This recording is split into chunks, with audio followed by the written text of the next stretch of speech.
ചോദിക്കട്ടെ മുസ്ലിമേ, പല തവണയും അവസരം കിട്ടിയാൽ പോലും, പല തവണയും ഫ്രീ കിട്ടിയാൽ പോലും ഒന്ന് കയറാനുള്ള ഇടങ്ങളായി പള്ളികളെ മാറ്റാൻ നമുക്ക് സാധിക്കുന്നില്ലെങ്കിൽ പള്ളിയുടെ പ്രൗഢി അതിന്റെ പെയിന്റടിയിലല്ല, അതിന്റെ ടൈൽസിലല്ല, അതിന്റെ മരങ്ങളിലല്ല, അതിന്റെ ഡെക്കറേഷനുകളിലല്ല, പള്ളിയുടെ വലുപ്പത്തിലല്ല, നമ്മൾ കഴിക്കുന്ന ആണ്ടുകളിലല്ല.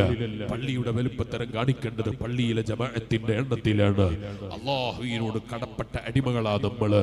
ഒരു നേരത്തെ ഭക്ഷണം കഴിക്കാൻ എന്റെ റബ്ബെനിക്ക് അവസരം തന്നില്ലെങ്കിൽ കോടാനു കോടികൾ ബാങ്കിലുണ്ട് എന്ന് പറയുന്ന മുതലാളിയായിട്ട് കാര്യമില്ല.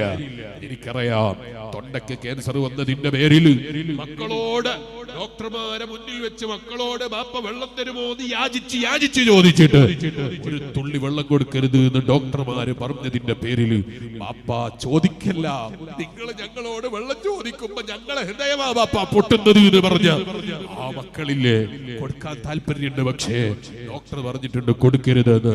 അതിന്റെ പേരിൽ ബാപ്പാന്റെ ദാഹം മാറ്റാൻ വെള്ളം കൊടുക്കാൻ കഴിയാത്ത മുതലാളിമാരെ മക്കളെ ഞാൻ അനുഭവിച്ചവനാണ്.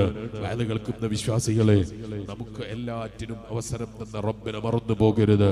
ഒരു നേരത്തെ ശ്വാസം ഞാൻ കഴിക്കണ്ട എന്ന് തീരുമാനിച്ചാൽ അതിനെ മറികടക്കാൻ എന്റെ കയ്യിൽ ഒരു മരുന്നില്ല, ഒരു ഡോക്ടറില്ല.